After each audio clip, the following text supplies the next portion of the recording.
So it's that time of the season right now. That's right. Maro has given us some teasers for the Midnight Hunt set. Innistrad Midnight Hunt, the teaser, the blog, now the spoiler. So basically, this is not really a spoiler blog. He's going to tease exactly what's possibly coming up. Can we speculate what is going to happen in this set? Absolutely. All right, so Maro's Midnight Hunt teaser before previews for Midnight Hunt officially begin. I thought it would be fun, because why wouldn't it be, to do another of my Duelist style teasers where I give tiny hints of things to come. Note that I'm only giving you partial information, not giving us the whole thing. Just a little something to whet our appetite. So first up, here are some things you can expect. 3 popular mechanics previously seen on Innistrad return. 3 mechanics? That's a lot of mechanics, to be honest. I mean, like, when I think of something like Zendikar, okay, sure, they brought back Landfall. But, you know, usually they don't want to recycle too much stuff. They want to bring out the new stuff. You got new mechanics. Got to make this a fresh set. I have no idea what I don't even know what was in the original mechanics of... the only mechanic I know is, like, Thalia, Garden of Thraben. Make me pay 1 more for anything. That's the only thing I can think of on the OG Innistrad. So, hold on. Previously seen on Innistrad, maybe that's a combination, because this is the return to Innistrad. So maybe they're considering both Innistrad sets.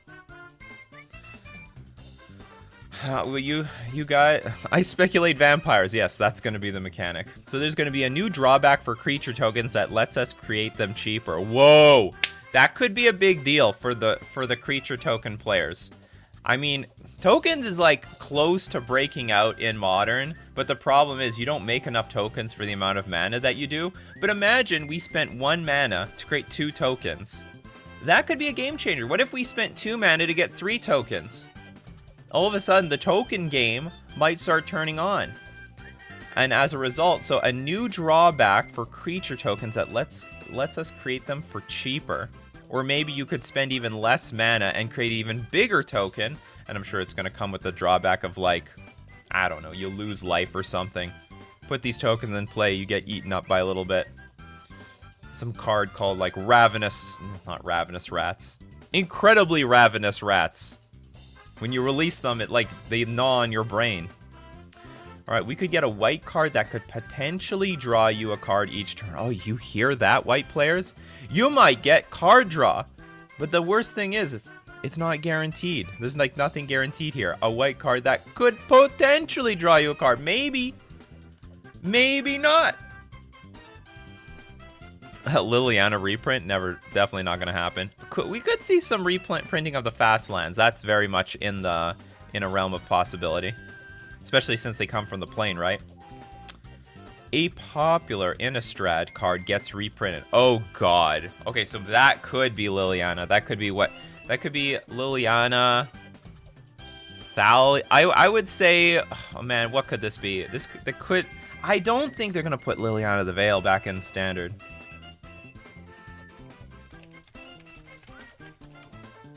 Did I spell Liliana right? Too many N's. Like, I just don't see it. Could it be... That sounds... I want to say it's going to be Thalia, Garden of Thraben. But I don't know the lore very well. Maybe Thalia, Garden of Thraben's not allowed. Like, that is a safe reprint. And that's a popular one. Sees play in Humans and Death and Taxes. Very, very...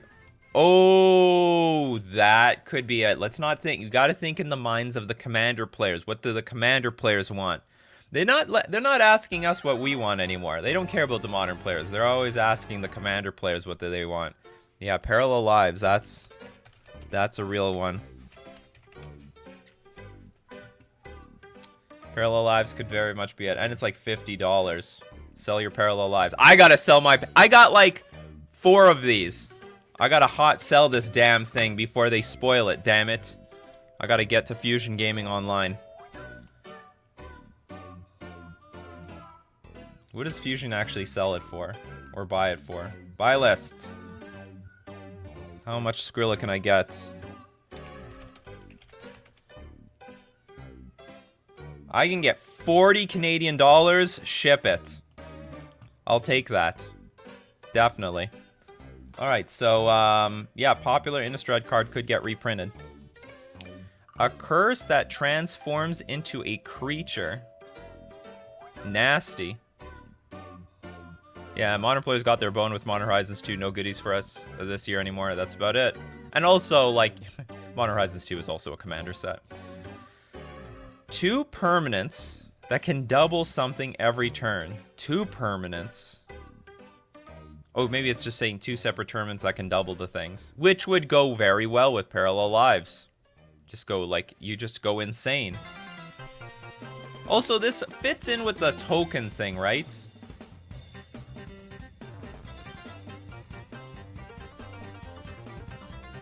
The Discord, there's a link to the Discord in the description.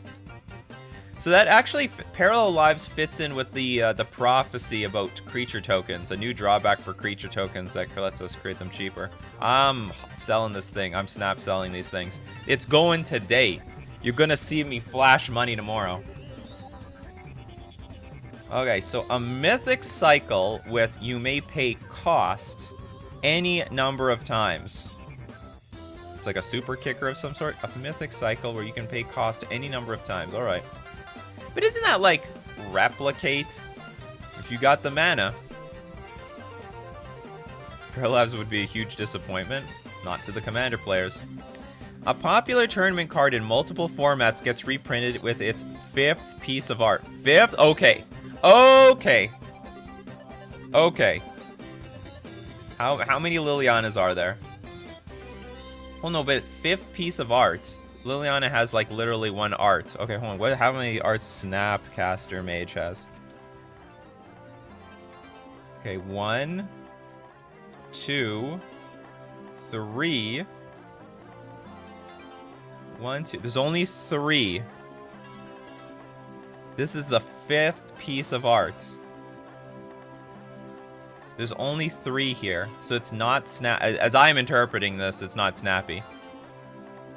Oh, Restoration Angel, maybe.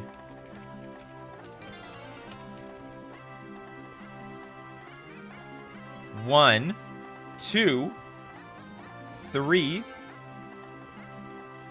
No, we have 3 again. 1, 2, 3.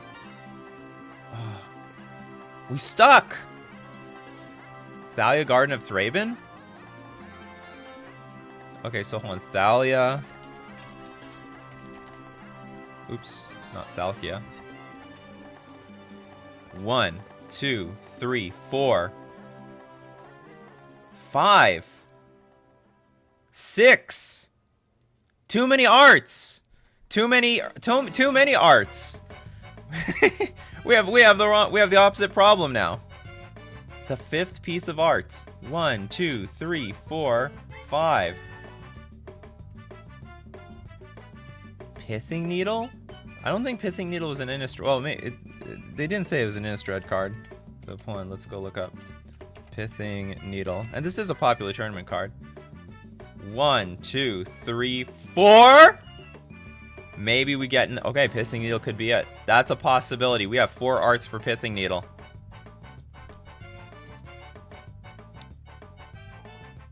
What about Thoughtseize? Oh god. Would they put that in standard again? 1, 2, 3, 4. Could be Thoughtseize. 1, 2, 3, 4. There's only 4 arts for Thoughtseize. Could be. Alright. Could be Pithing Needle. Could be Thoughtseize. Those are 2 possibilities. Popular tournament card in multiple formats. Yeah, isn't it supposed to already have 5 arts? No, with its 5th piece of art. It's getting its 5th piece of art. It's getting reprinted the 5th time for the 5th art. So it must have 4. Blood Moon? There's no way they're putting Blood Moon in standard. Please, people. That is... If I were a betting man, I would go broke on Blood Moon. How many arts? I don't even... Are there even 5 arts? 1, 2, 3... 4. There is 4. Technically, Blood Moon's on the table, but I think the odds are nil to none. Imagine Blood Moon. You put Blood Moon into Pioneer, you just screw the format immediately. Just reprint Blood Moon, and everyone quits. Thanks for the format. We went to Pioneer to avoid Blood Moon, and you put Blood Moon there? Blood Moon fits the theme, to be honest. Yeah, they're not doing this. That would be insane. Alright, so what do we got here? Oh, I missed one. A 4-mana blue aura with you control enchanted creature. I was always wondering why, like, was it? I think it's mind control. No, it's not mind control. What is it? Something control. Oh, control magic? Yeah, control magic. Why wasn't this... Like, this isn't a modern legal card, believe it or not. Look, you would think, like, with all these printings, it's a modern legal card. Control magic is not a modern legal card. Double blue, 2 generic. So they're finally this is an option in modern, if that matters at all.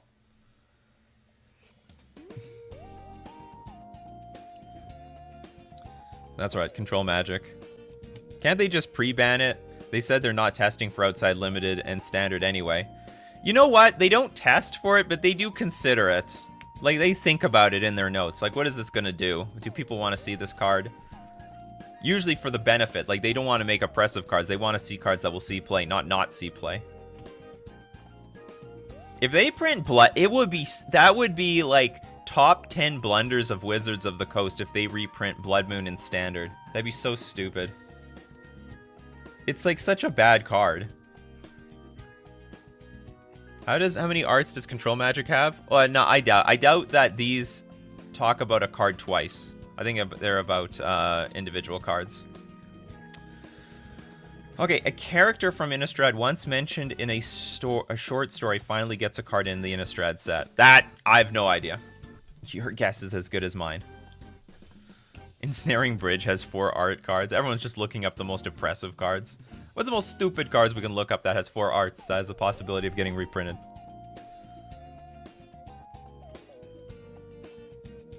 People are so used to perfect mana bases, they will never be able to rein that in. Yeah, I know. It's like Blood Moon is just... It'll turn a lot of people away. So anyway, I don't know the lore to Innistrad, so I cannot guess at all any of the characters that have never been mentioned. Okay, so next, here are some rules text that will be showing up on some cards. If your life total would be reduced to 0 or less, probably go back up to 1. It's probably some worship effect. If your life total would be reduced to 0 or less, it's probably like a new worship. It might be a new worship. Like, worship is a very interesting card. Worship would see a lot more play if you remove the damage with just if your life total would be reduced to less than 1. Put it back to 1 instead. The problem is, like, you could get this worship. I mean, first off, they can just kill your creatures, right? But second off, they can just use a spell that you lose life, because it doesn't prevent the loss of life. Chris Williams with the super chat. Thank you very so much, Chris. Off subject, but what about Saw It Coming for your historic Merfolk deck? Saw It Coming? It costs too much, doesn't it? It's like I have to, yeah, I have to foretell this thing. And the turn that I want to foretell it is the turn that I want to play a creature. Like, if you notice the way the Merfolk deck plays out, I'm just playing creature, creature, creature, creature, creature. I mean, there might be some cases against control decks where I can tap out early. Like, I get out, I don't know. I, for example, play my creatures early, and now I know I don't want to play my creatures later, but still, I'm not in love with this card.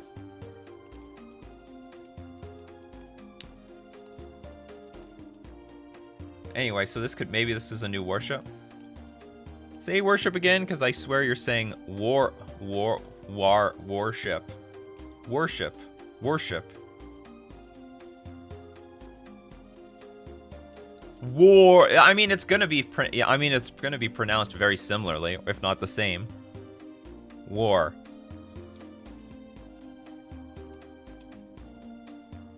Okay, we got this spell costs 1 less to cast for each creature you attacked with this turn. Sounds like a big green creature card, if you ask me. As card name enters the battlefield, note your life total. What the hell does that mean? As card name enters the battlefield, note your life total. You have to note. Keep track of your life total. Yeah, worship. Damn Canadians. I don't know what is wrong here. Is there a warship? Warship? We're going to war. But also I worship the Lord. It sounds very similar to me anyway. I don't know how I would pronounce it differently. Worship is pronounced worship, and warship is pronounced worship.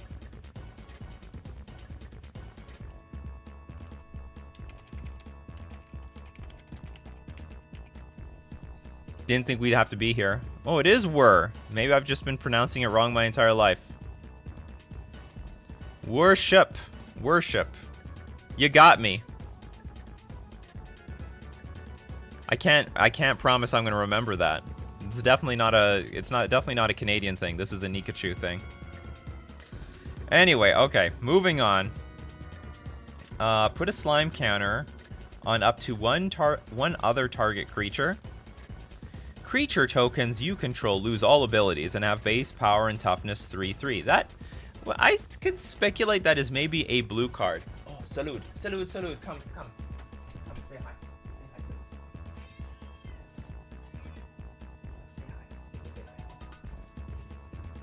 It's rare salud comes by anymore, especially while I'm in the show. Okay, say hello, salud. Say hello, salud. How are you doing, Salud? Good morning. Good morning, Salud. Say good morning to everybody. He's okay. He's okay around noise. Okay. Salud. Okay. Away you go. He's not running away like crazy like Chubby Meatball. Okay, so, this could be a green card, could be a blue card. I don't know, blue has this sort of thing of like, hey, lose all abilities and then like transform stuff into base toughness, whatever. Each instant and sorcery card in your graveyard has flashback, probably. Instant and sorcery spells you cast cost X last to cast, where X is card name's power. Instant special you cost some sort of, that's interesting. So you have to probably get this card's power up, and then it makes your spells cost less. Put that many +1/+1 counters on card name, then create twice that many 2/2 black zombie creature tokens. At the beginning of your end step, if you have exactly 13 life, you lose the game? Probably? Or something bad happens.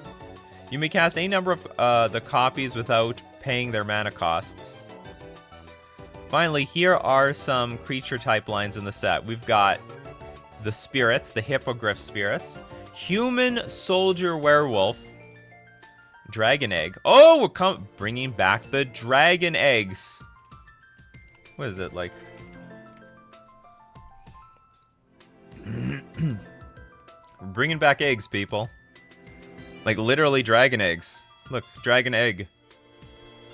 Oops. Leech horror, fungus horror, plant horror, drake horror, demon dog, ooze, and vampire noble. Tune in Thursday, September 2nd on twitch.tv/magic at 9 a.m. Pacific time as we kick off Innistrad Midnight Hunt previews. So, if you're interested in more previews, they're going to kick it off right then and there. Which means I got to sell my, hey, where did it go? I got to sell my Parallel Lives really quickly. Well, Fusion Gaming Online still has a good deal on them. I can get 40 Canadian dollars for this damn thing. Sold! Snap sold. Love it. All right, well, that was a long intro, but welcome to the morning show where we discuss all things Magic. Quick, get your questions fired up. Let's have a great discussion this morning. Also, we do Decklist review, so if you got a 75, you'd like to share it with the community, submit it to us, and both myself and the coffee crew would love to give you that feedback. So brew up your cups of coffee. Let's brew up some Magic this morning. Welcome to Coffee and MTG for August 31st, 2021. I am your host, Nikachu, the Merfolk Master. Good morning. The good mornings are way off. They're just gone. All right, well, I'm just going to assume you all said good morning. Good morning, everybody. And as usual, I'm going to thank our sponsors, FusionGamingOnline.com, where you can sell parallel lives for $40 for Canadian dollars. I could also get $50 store credit. You get the 20% bonus when you sell to Fusion Gaming Online. Store credit bonus is huge. What is the deal of the week this week?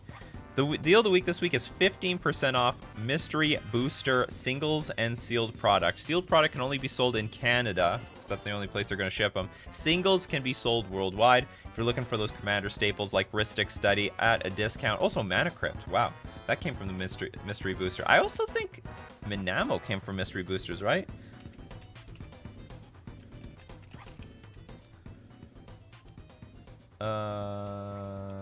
Mystery Booster, yeah. So, I mean, if you're a Merfolk player looking for Minamo, you're going to have to add it to the wait list. They seem to be out of stock, but pretty good deal. 15% off all those, all singles from that set.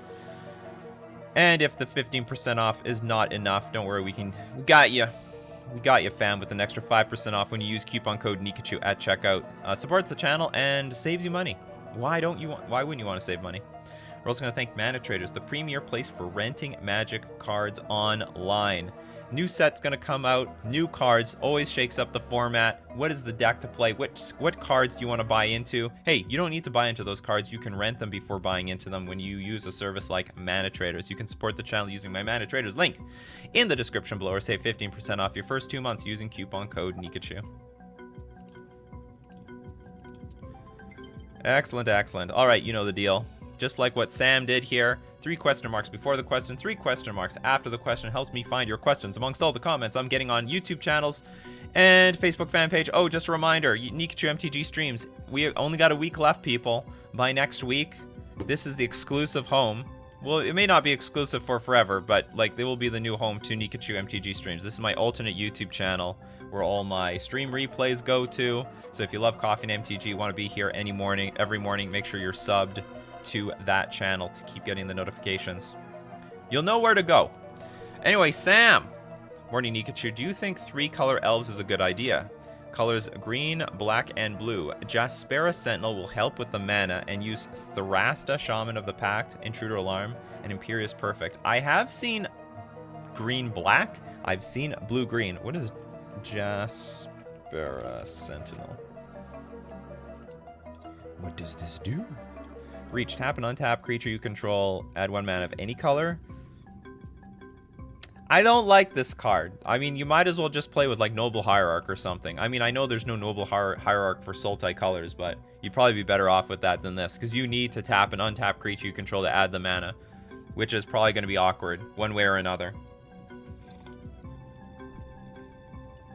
Honestly, it sounds win more. So if you've got Shaman of the Pact, that should be good enough to win. If you got Intruder Alarm, that should be good enough to win. Having both of them does not sound like it's worth the hassle of getting your colors. Not to mention, I mean, you're going to make yourself a little bit weaker to Blood Moon. I honestly would just go with one or the other. If you just want to play for fun, you can make it work. It will work. It's just sort of a little janky, that's all. Well, good luck with the idea. Yes, we already went over the spoilers. You got to be here early, people. When we have the hot news. The hot news starts at... I mean, I'm late usually 5 minutes every single day. Usually that's the case. I wasn't late today. I'm sorry for everyone who expected me to be late. We went over the news. We went over it for 20 minutes. 1 cat per stream for the week, please. Oh, what? 2 in 2 days in a row is too much? Not Merfolk's best friend, but still a beautiful cat. They don't like fish anyway. They're a beef and chicken cats. Past in Flames and Standard? Probably. Oh, who knows? Who knows what the hell they're gonna do?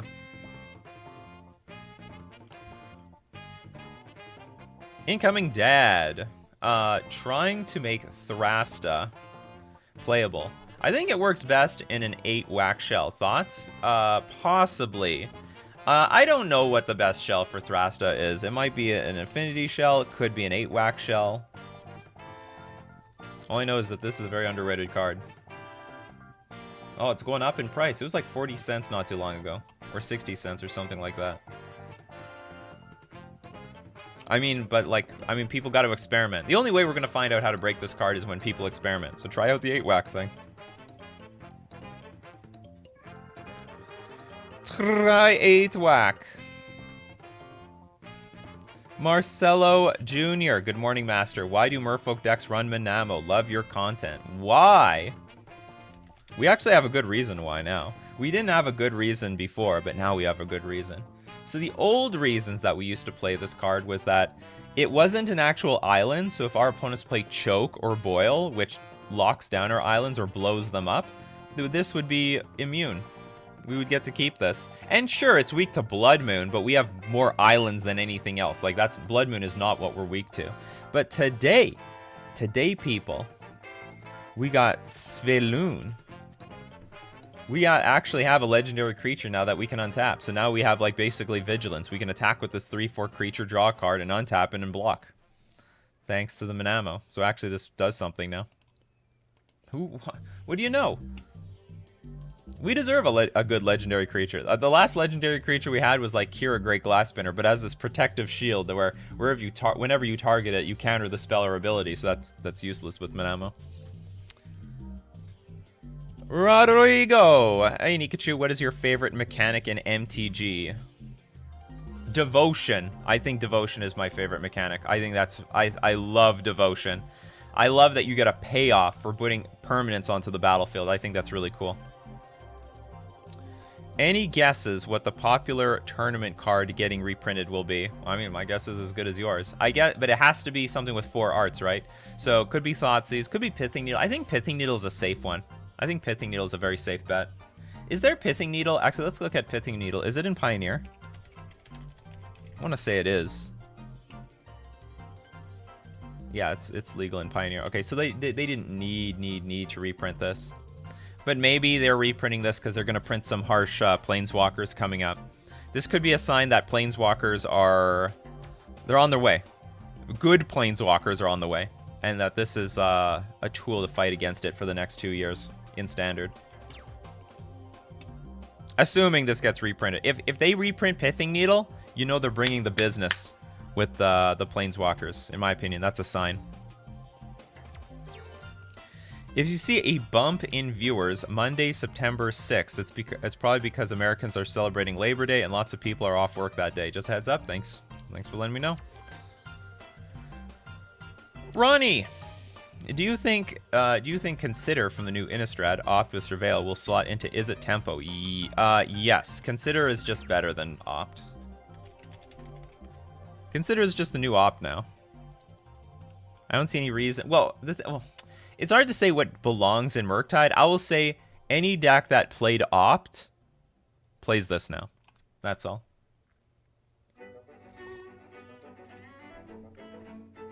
Because for the most part, it's just a superior Opt, because you get to put cards in your graveyard, which will be beneficial in some way. Black Vic, hey Nikachu, what do you think about Hollow Vine decks? They're close to being broken. I mean, Hollow One and Vengevine are really powerful cards.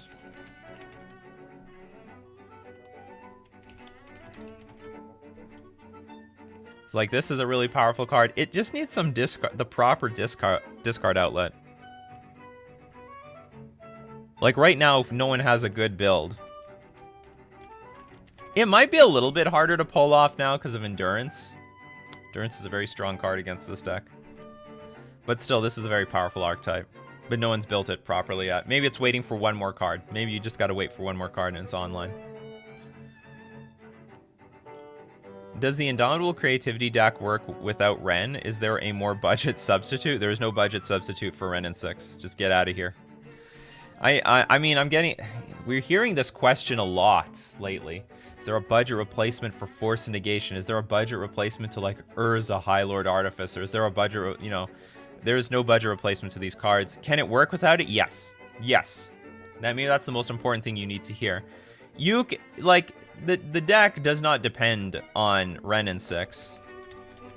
It's just a good value card. Hits small creatures early on like Ragavan. You get extra land drops after you fetch and bring them back from the graveyard. You don't need this card. Not important. So don't worry about it. Will your deck be better with it? Sure. Can you live without it? Absolutely.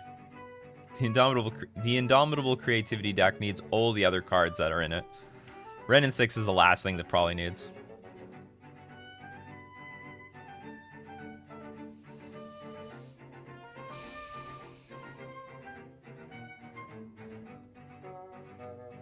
Kevin. Holy Nika. Trying to get a friend into Modern, and his budget is $100. Any ideas? I advise him to stay monocolor. Yeah, Mono Red Prowess is probably where you're at. Mono Red Prowess is probably... I don't have a list on me, but like... Can we find something similar? I mean, maybe just you look up on YouTube budget modern deck, budget modern decks, Nikachu MTG. I have one with a prowess deck in there. It's mono red, and it's relatively cheap.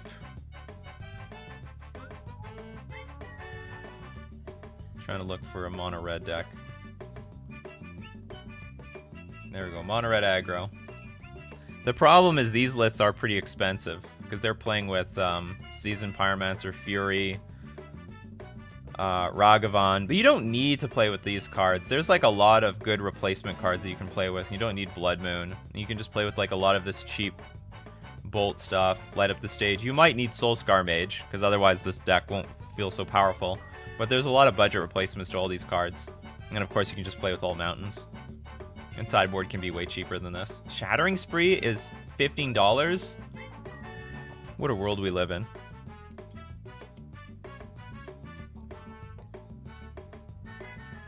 Frederick, been trying to make Elf Thrasta. All I can say is Fierce Empath is a great way to get the dino. All right, so we've got potentially Affinity, Bushwhacker, and Elf Thrasta. Mono Black Devotion? There's probably... I mean, I love Devotion if this was in response to the Devotion question. But I was more in love with Mono Blue Devotion. Mono Black is fine too.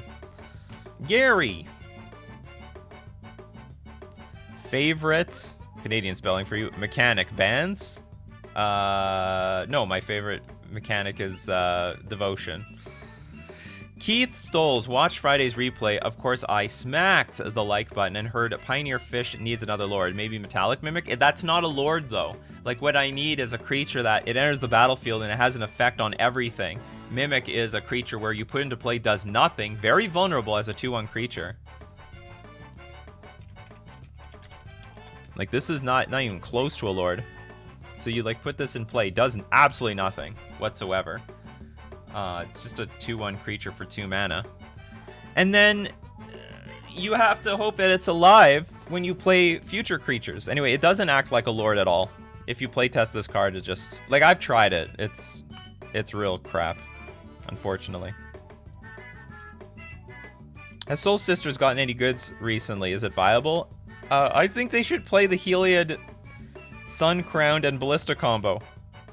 Heliod Sun Crowned works perfectly with their deck. Perfectly!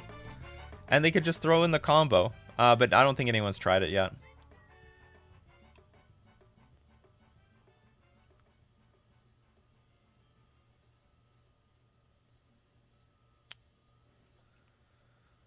What, did we run out of questions here? Cheese Person, is there a budget replacement for Murktide Regent? Yes, Gurmag Angler. You're not gonna like it, though. I mean, this was, like, the Delve creature prior to, It's not nearly as good, either. It's just a 5/5 dummy. Big 5/5 creature, but that was the premier Delve creature up until Murktide Regent's printing. Oh, maybe Terramander. I guess that's another potential option.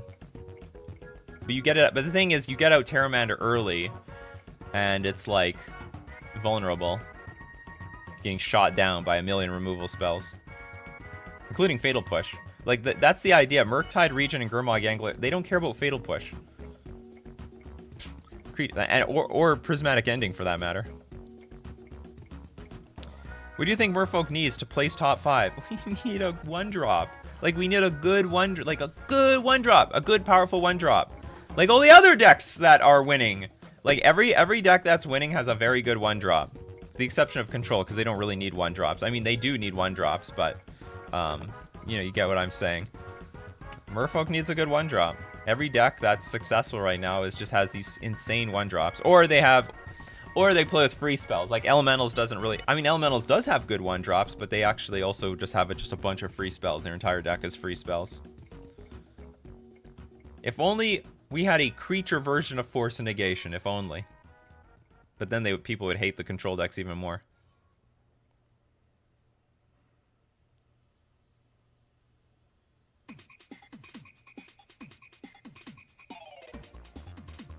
Zosoft, good morning, Nikachu. Do you think Sanctifier on Vac is main deckable in Modern, playing Boros Humans? Yeah, you could do that.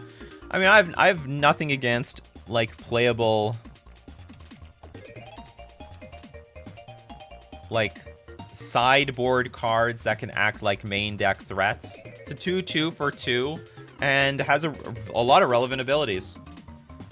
I mean, you might look silly when you're up against, like, blue, green, or white decks, but I mean, for the most part, it's gonna still do something. It's gonna do a job.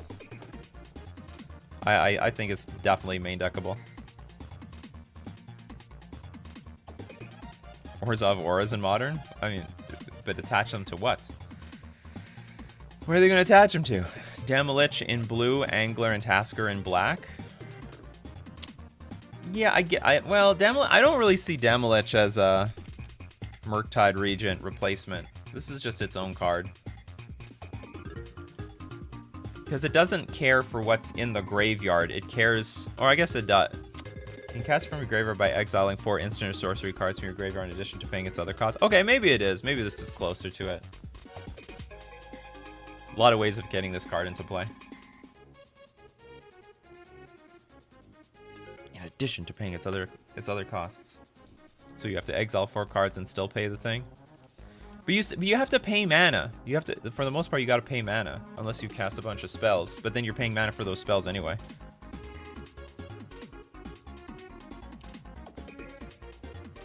Any tips on evaluating condition of cards? Try to sell cards and learn from... Okay, well, first off, just understand, like... Look at what a card looks like when it's pack fresh new. It is like unblemished. There's not a nick or scratch on it. You shine it in the light, and as the light reflects on it, it will like show all of its imperfections. You know who was really good at teaching me this stuff was like Rudy from Alpha Investments. You know, you'll understand if there's any like dirt or clouding on the surface. It will give you an indication of like that it's no longer near mint. You're now all automatically and slightly played. You can't have too many nicks or anything on there. Scratches, like, turn it to slightly played. So,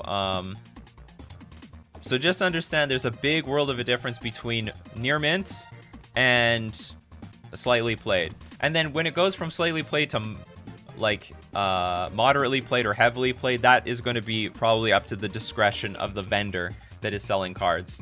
But I would just say that just understand there's a big difference between near mint and slightly played, because that would probably be the largest shocker that you have when you think, oh, these cards look really good, I should get full value, and then you just give them to the vendor and they're like, well, this thing has some scratches here, well, there's some scuff marks on the surface, this thing is dirty, you know, there's tons of like little problems that you would not expect. And you know, and then for people who are looking for near mint cards, when they buy cards that are dirty or have tiny scratches on it, they're like, hey, this is not near mint, and that causes a problem for the store. So they're pretty serious. Near mint it got to be near mint. And I don't know, from experience you'll get some idea what's like played and heavily played and damaged. Oh, there's Tombstalker. I mean, yeah, if oh yeah, Tombstalker is actually modern legal, isn't it? That's weird. Maybe everyone forgot about this card. Did everyone forget this card exists? Was this just better than Gurmag Angler the entire time? Like, a 5/5 flyer is...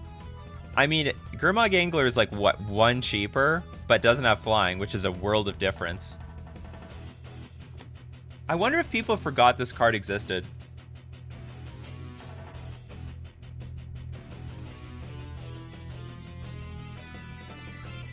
This is hilarious. Interesting, anyway. I guess Tombstalker is the best Murktide replacement. Doesn't get bigger, but at least is a flyer. Do you think Cavern of Souls will be printed in the new sets coming up or Double Masters 2022? Maybe it is going to get reprinted in Double Masters. But, like, it's so hard to tell when they're going to reprint things. The Cavern of Souls has been reprinted many times.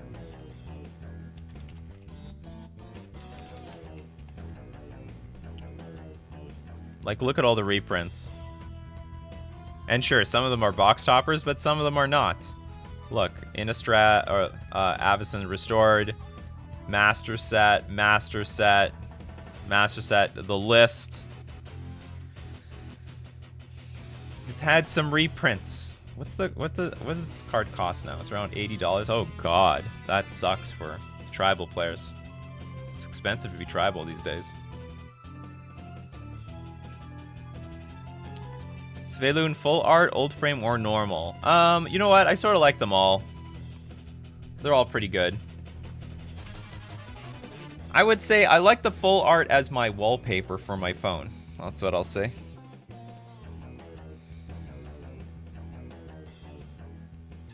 Elementals had a huge upgrade.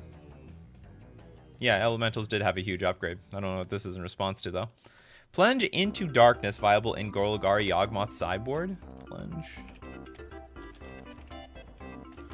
Darkness. We're going to darkness, people. The guy looks like he's making faces for a child. Black, generic. Choose one. Sacrifice any number of creatures, then you gain 3 life for each sacrificed creature or pay X life. Look at the top X cards of your library. What is this for? Choose both if you pay the entwine cost. Like, what for? What matchup wants this? Burn or something?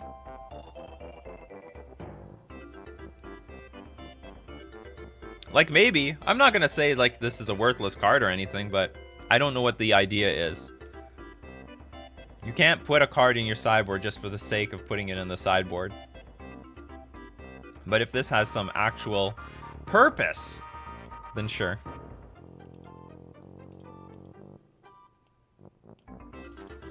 Is it viable to swap Ether Vials to Avacyn's Pilgrim in humans? Yes. Yeah, I would do that. I would definitely do that. You would not be a very good 5-color humans deck, but if you're a 3-color deck, it would work. Especially if you're in the Bant colors. Which would be the better colors anyway. Tyler Roberts, if you could change the color of some cards to make it more fun for the modern format. If I could change the color of some cards? What cards would you change and to what color? Oh man, this is... Blood Moon to blue? And turn everything into islands? That'd be one. I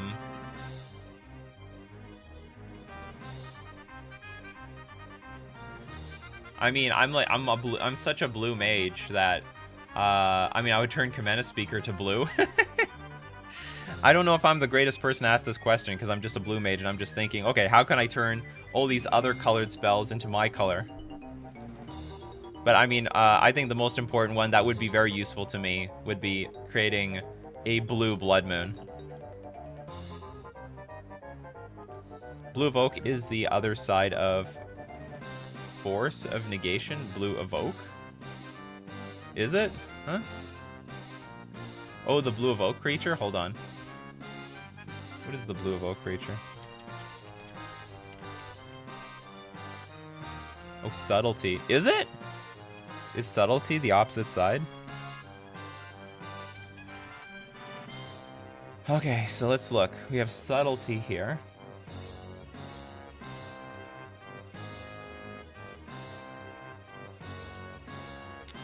Flash, flying. When Subtlety enters the battlefield, choose up to one target creature spell or planeswalker spell. Its owner puts it on the top or bottom of their owner's library. Well, who cares? We're looking at the thing. We look at force of negation.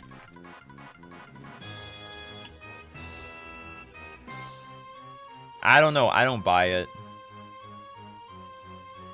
I don't think so. Oh, you mean subtlety gets the creature and force negation gets the non-creatures. No, but like, I want them both to be a creature. Like, I want force negation as a creature. Okay, I get it. I get it now. One hits the creatures, one doesn't. Do you hear that, everyone? That means it's time for Decklist review.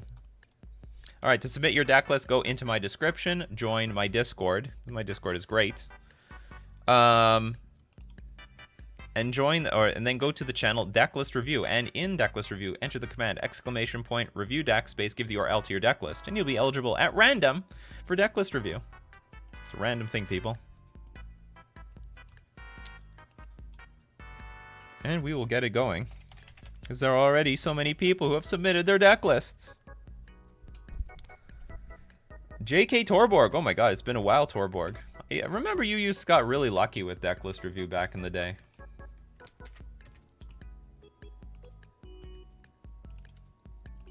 We have Bant, Enchantment Prison, Splashing Red. Oh god.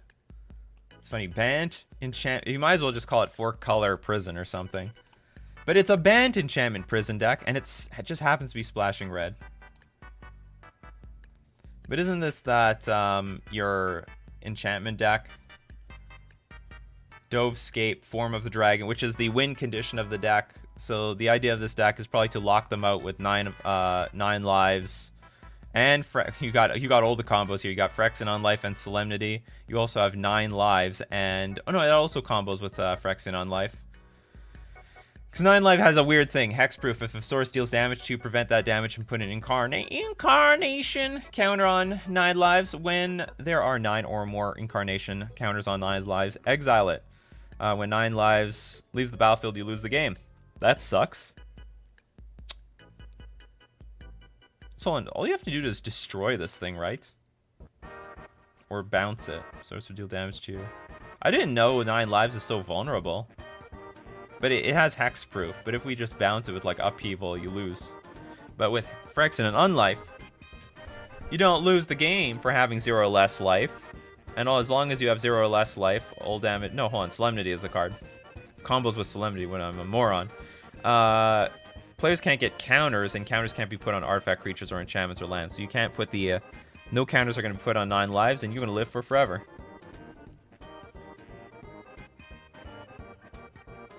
Is this... I'm looking at 9 lives, the picture. This just reminds me of, like, The Lion King. You've got, like, all versions of, like... You got the whole Simba family, the whole royalty in the background. Man, they all died too early. But one day, kitty, the throne will be yours. The throne will be yours. Overwhelming Splendor is a really annoying card. Whenever I think I'm about to win the game, they play this Overwhelming Splendor, and then I have no chance. Sterling Grove to find your combo pieces, and all your other stuff has Shroud. What is Dovescape again? Whenever a player casts a non-creature spell, counter that spell, that player creates a bird, which is meaningless. Out of time. When out of time enters the battlefield, untap all creatures, then phase them out until out of time leaves the battlefield. Put a time counter on out of time for each creature phased out this way and as vanishing. I don't understand this card.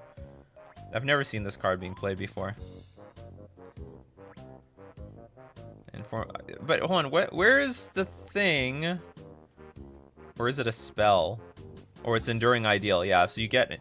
So the whole idea is that you lock the game early, play Enduring Ideal, which has Epic. So anyway, you search your library for an enchantment card, put it onto the battlefield, then shuffle your library, and then you get to do this every single turn.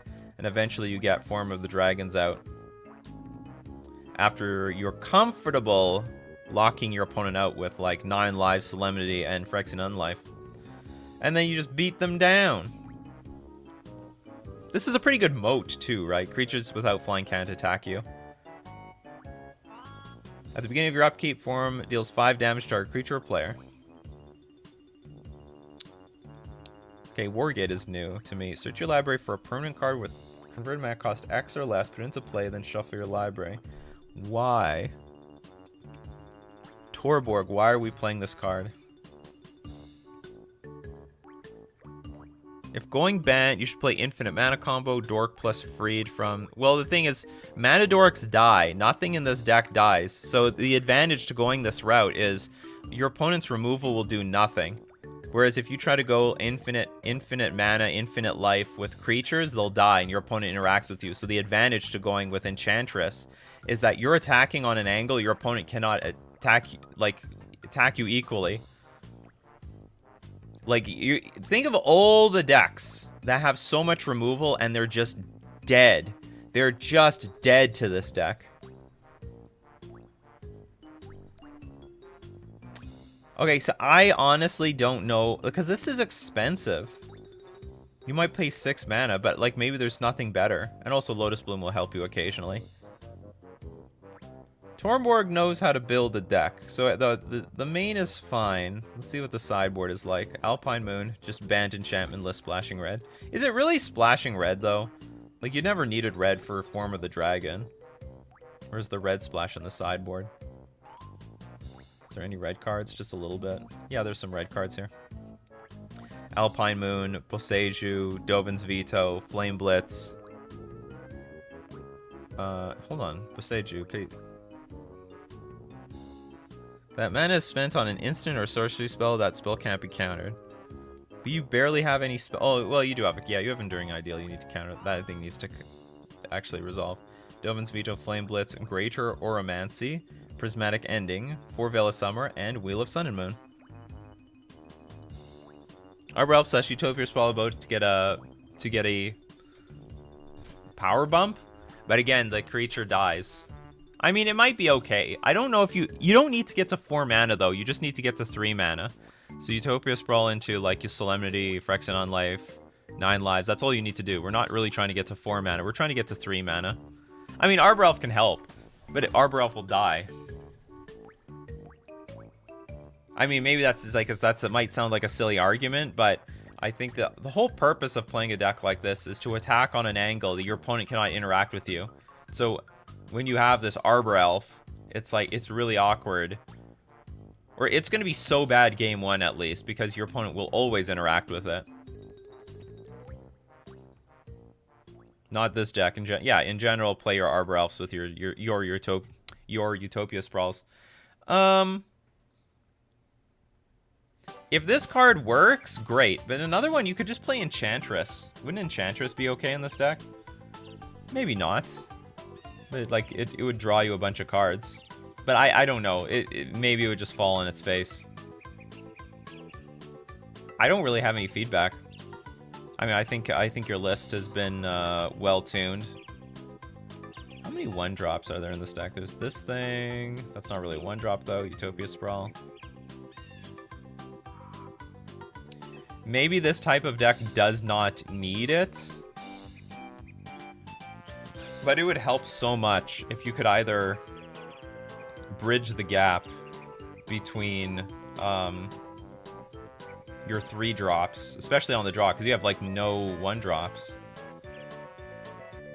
I'm wondering if this deck should have some removal to slow the game down, because you have like nothing to do on turn 1. There is only Utopia Sprawl, so you're going to be so slow in every other game. There's going to be some games where you're going to just be close to dying. I hate this deck. Jund Death Shadow can't do anything. Well, you can try to win before they like get their combo off. Idyllic Tutor is that better than this? Just your library for a permanent. Well, this gets any permanent card.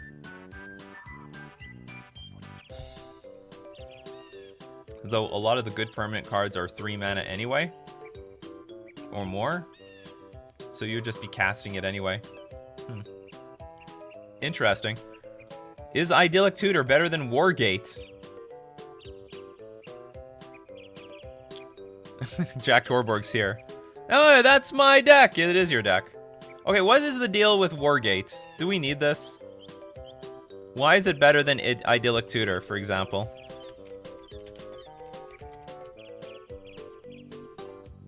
Because you're spending 3 mana anyway. But I guess this is only for enchantment card. Oh, it's only for enchantment cards. You can get lands, right? Choose library for a permanent card. Current mana cast extra less.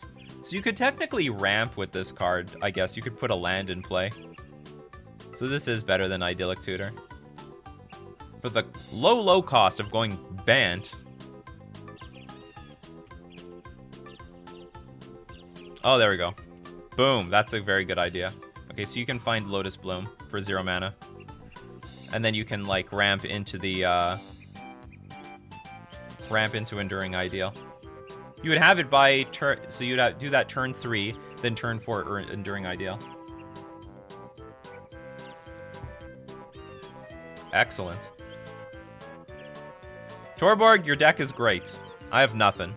I have absolutely nothing. I was just wondering what was the point of this thing. That's it. Nikachu refuses to put creatures in deck. Already tried. The only thing I'm wondering is, do you have not enough things to do on turn 1? You have only one thing to do on turn 1. That's it. I mean, I'm not going to count Lotus Bloom because it costs nothing. That's the only thing I'm concerned about. But I have no suggestions for you, and I don't know what to take out. So maybe it just has to be like this. Because on the draw, you could get raced. Someone will just race you on the draw. There's like, okay, I'm on the play, and here's my creature, here's turn 2 creature, here's turn 3 kill. Something like On Thin Ice could potentially slow things down, but I don't know what to remove. I don't know if I want to remove anything. But that would be my only concern with this list. So anyway, good luck with the list. I'm sure you're doing great with it.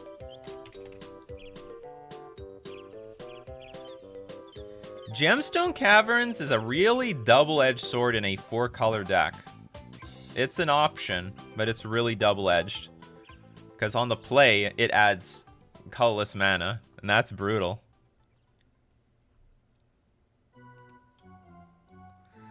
Julian! Congratulations, Julian. You're next. On Decklist review, what will the coffee crew think of Jeskai Polymorph? We've got a mana base. We've got the Fairy Time Reveler, Counterspell, Force Negation, Lightning Bolt, Lightning, Helix, Spell Snare, Anger the Gods, Indomitable Creativity, Polymorph. So you're like, Indomitable Creativity is so popular these days, we're going to go overboard with the Polymorph. Prismatic Ending, Serum Visions, Emrakul. So basically you're playing Polymorph instead of... the other decks are playing things like Nahiri the Harbinger. Transformational Sideboard into Jeskai Blade. Ooh, that is sick, too. I like that. You still have some actual sideboard cards, but yeah, you have Stoneforge Mystic and you get the blades. Okay, I like it.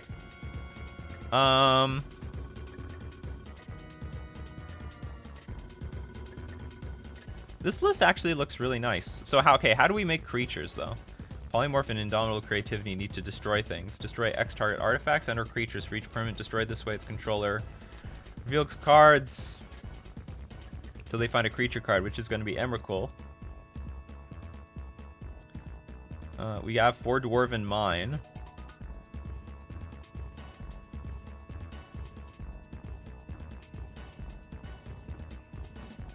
Oh, destroy target artifact or creatures. Is this the... Well, okay, Dwarven Mine is fine because actually it's a mountain that you can fetch with fetch lands. So that will work. Oh, hail King Julian! I actually love Polymorph as a deck. I used to play this in Standard. This was a Standard deck I played at the time. I have a soft spot for this card. Not like destroying it. I don't think this card saw any play until they printed Emrakul, and then all of a sudden, the light bulb in people's heads went off. Oh, we can polymorph into this damn thing.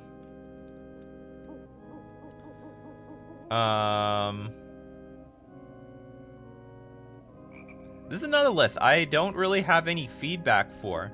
I mean, I think this is a pretty clean list. You might no, I think this is fine. Hold on, what is your mana base like? How many because you do need to be heavy on red, and you are heavy on red. Okay, you're heavy on red because you need to be you do need to be heavy on red for Indomitable Creativity. You don't need to be super heavy on anything for polymorph. You'll be fine. Single blue is all good. Had hard time versus polymorph. Teferi is gross. Can we show the lands again? Sure. 4 Arid Mesa, 4 Bloodstained Mire, 4 Dwarven Mine, which is a mountain. 3 Mountain, 1 Rogrin Triome, a Sacred Foundry, 4 Scalding Tarn, 3 Steam Vents. Maybe we should have, like, what's it called? What's the Boros one? Sacred Foundry. Oh no, we do have a Sacred Foundry. We have Sacred Foundry, Steam Vents. Aren't we missing one? We have red, blue, white, blue. Oh, we're missing Hollow Fountain. But it's not a red one. Is that necessary? Maybe we should have Hollow Fountain in this deck. Like 1 Hollow Fountain. I don't think it would kill you. You have 24 lands anyway. 1 Hollow Fountain will not kill you. Like, I don't know, replace 1 Scalding Tarn with a Hollow Fountain. And maybe the mana base could be better with things like Cascade Blast, but I don't know. Well, this deck doesn't want to play with Hard Evidence.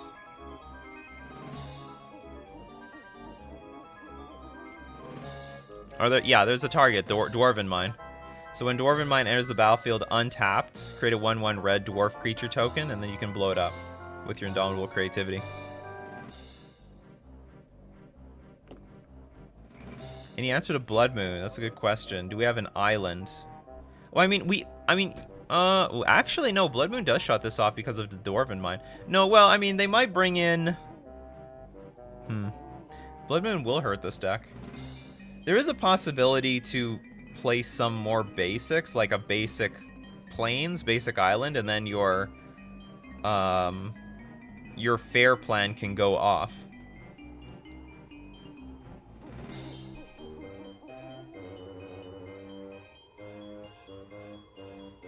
Actually, yeah, we can probably cut the mountains aren't that important. Well, no, the mountains are sort of important. We do need enough mountains that we get the Dwarven Mine out. Like, we need to curve mountain into mountain into mountain. But it would be nice to have access to some basics. In the event... Well, no, that is a problem, isn't there? Unless you control 3 or more mountains. Okay, now I see why they built the mana base as they did. Because you really need to go mountain into mountain into mountain. Because if you play, say, 1 island, 1 plains, 1 hollow fountain, you are so much slower to getting your turn 4 Dwarven Mine off. That becomes a really big problem.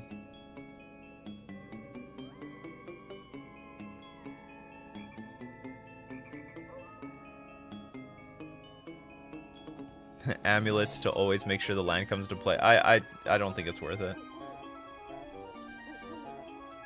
Well, Prismari Command is a good card, but I really can't argue that, like, the numbers in here are bad. I think the numbers in here are fine. Oh, no, actually, no. Actually, you have a good point. You have Prismari Command can create treasure tokens, but that doesn't help you... Oh, no, but Prismari Command is something you can blow up. Okay, so maybe... I don't know what to take out. But Prismari Command... Well, this is not it. Because you can blow this up with Indomitable Creativity. Because you get to make a... You can make a artifact... Or sorry, target player creates a treasure token. You create one for yourself, and you can blow that up with Indomitable Creativity.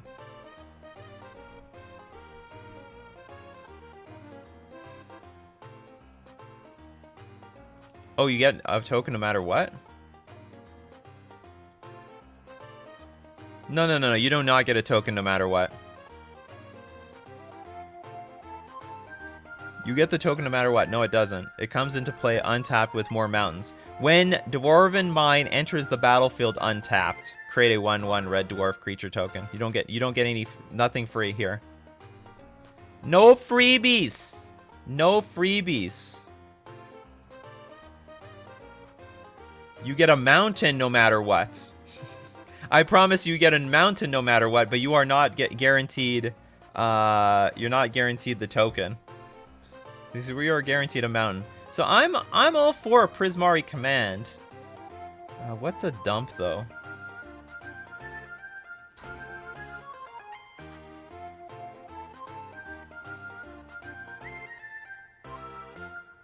Maybe Anger the Gods? Maybe? Because I don't know how important Anger the Gods is to this deck. It feels like more of a sideboard card than a main deck card. But it's an okay card. It's an okay card. Oh yeah, it can also help discard the Spaghetti.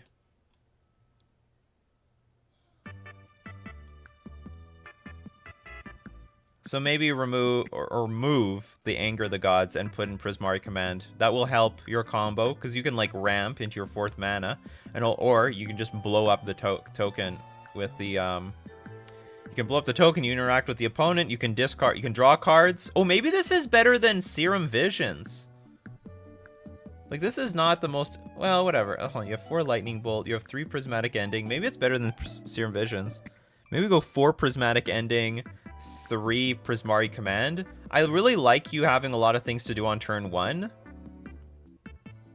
Maybe I don't want to change too much of that. I like that you have a lot of things to do on turn 1. Serum Visions. I like you have a lot of options. Serum Vision, Spell Snare, Lightning Bolt, Prismatic Ending.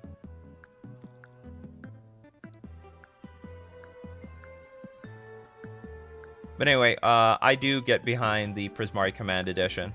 It's what to remove is very difficult though. But that's it. I don't mind this transformational sideboard.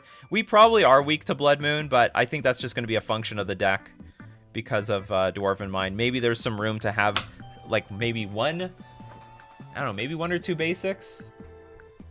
Maybe won't kill you. Because at least the more Prismari commands you put in the deck, the less vulnerable. Well, no, but then Polymorph becomes worse. You might just have to be weak to Blood Moon. Guess what? There's not a lot of Blood Moons in the format, so I think you'll be okay. What's Baneslayer for? For the beatdown plan. So when they bring in all the hate to beat your deck, when they bring in all the hate to beat your creature, well, this may not be the best strat. They're gonna bring in creature removal.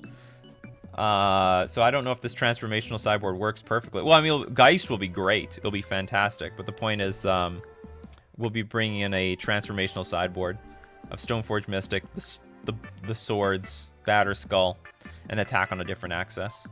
So thank you very much for submitting the deck list. Zosoft, thank you for answering my question. You're welcome, Zosoft. Anytime. And thank you very much for the super chat. That's it today that's it for today, people. I want to remind you all, Nikachu MTG streams. If you want to keep following Coffee and MTG, by next week, that will be the exclusive home for Nikachu for Coffee and MTG. If I didn't get your comments, questions, or deck list, hey, we do this Monday to Friday, 9 o'clock a.m. Central Standard Time. Be there or be square. If you'd love to support the channel, you know, with something called money, you can drop a sub at twitch.tv/NikachuMTG. If you got Amazon Prime, link your Prime Gaming account, and you can support the channel for free. At no cost to you, at the cost of Jeff Bezos. You can also become a patron at patreon.com/NikachuMTG, or you can hit the join button on YouTube. Some people do that. So thank you very much, everyone, for joining me today. Again, making me a part of your daily routine. And what an excellent start to the day talking about Magic. So keep brewing up that coffee crew, and we will keep brewing up that MTG. So see you next